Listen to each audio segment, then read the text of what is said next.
berangkat dari seorang ahli fikih, ulama ahli fikih namanya Abdullah bin Mubarak. Ya, jadi Abdullah bin Mubarak kala itu lagi melaksanakan ibadah haji. Pas lagi melaksanakan ibadah haji, pulang dari Mekah, selesai ibadah haji, di jalanan ketemu ada orang tua perempuan. Jadi perempuan tua yang sedang berdiri duduk celingak-celinguk, ditanya sama Abdullah bin Mubarak, "Assalamualaikum warahmatullahi wabarakatuh." Disalamin dulu. Dijawab sama perempuan ini, jawabannya nggak kayak orang biasa dikasih salam. Kalau kita dibilang Assalamualaikum warahmatullahi wabarakatuh, kita jawabnya Waalaikumsalam warahmatullahi wabarakatuh. Tapi apa jawaban dari perempuan ini? Salamun qaulam mir rabbir rahim. Itu ada dalam surah Yasin. Jadi jawabannya Al-Quran. Makanya ini diabadikan dalam satu kisah namanya perempuan yang berlisan Al-Quran. Di samping dia berlisan Al-Quran, dia hafal Quran.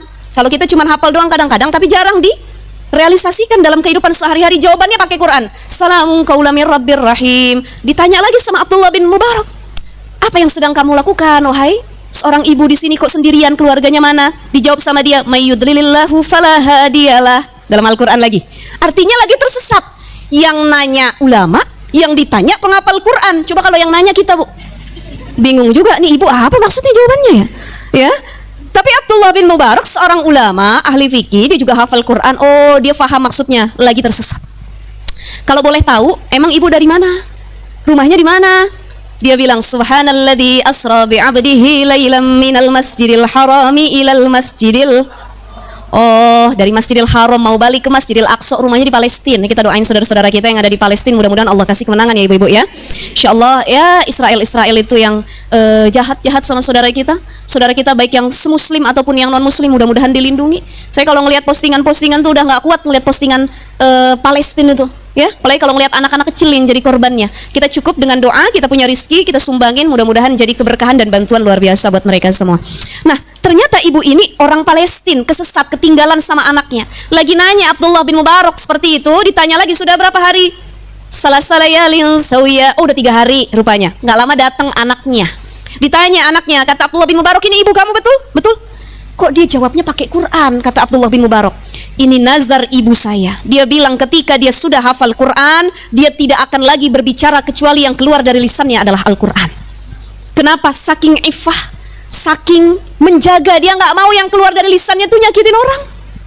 Dia nggak mau yang keluar dari lisannya itu adalah perkataan yang buruk, makanya dia berjanji yang keluar adalah Al-Quran. Kira-kira kita yang hadir bisa begitu nggak? Insya.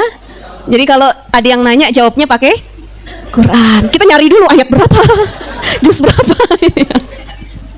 Tapi insya Allah kita setelah dengar cerita ini mudah-mudahan jadi inspirasi yang luar biasa. Pulang dari sini ngafal Qurannya makin getol lagi. Jadi ngafal Quran jangan cuma anak kita suami juga harus ngafal Quran. Gak ada kata terlambat. Udah hafal, jangan sekedar jadi hafalan, tapi diaplikasikan melalui lisan kita. Mudah-mudahan kita yang hadir juga berlisan Al-Quran. Amin ya robbal alamin. Jadi itu, cukup diam atau berkata yang baik. Berkata yang baik, sebagaimana tadi usaha yang dilakukan oleh seorang perempuan tua yang ditemukan oleh Abdullah bin Mubarak. Atau diam aja. Orang ada yang gibahin orang, kita diam. Tapi banyak orang yang gak mau ikut gibah, dia duduknya samping orang yang lagi gibah. Betul ya? Saya emang gak mau gibah, dosa. Tapi dia begini. Walaupun gak ikut ngobrol, gak ikut gibah, sesungguhnya dia juga mendengarkan gibah. Jadi untuk menghindari membicarakan orang lain, berkata yang buruk, harus ada ikhtiar dan proses yang luar biasa. Sulit, apalagi perempuan. Ini kan sering Dr. Aisyah Dahlan di sini ya. Dr. Aisyah Dahlan itu apa bilang? Menurut neuroscience itu kan perempuan dalam satu hari bisa berbicara 17.000 sampai 20.000 ya, bahkan 20.000 kata. Jadi kalau nggak ngomong tuh rasa kita puyeng ya. Puyeng, emang fitrahnya kita doyan ngomong. Masya Allah. Jadi saya pas dengar, oh iya juga bener. Itu 20.000 kata perempuan yang bukan penceramah, Bu. Nah kalau penceramah berapa lagi tuh? Ya, lebih banyak lagi. Maka dari itu, kalau kita faham, kita tahu fitrah kita doyan ngomongnya yang baik-baik. Sama suami ngomong yang baik, sama anak ngomong yang baik. Kan perempuan ini punya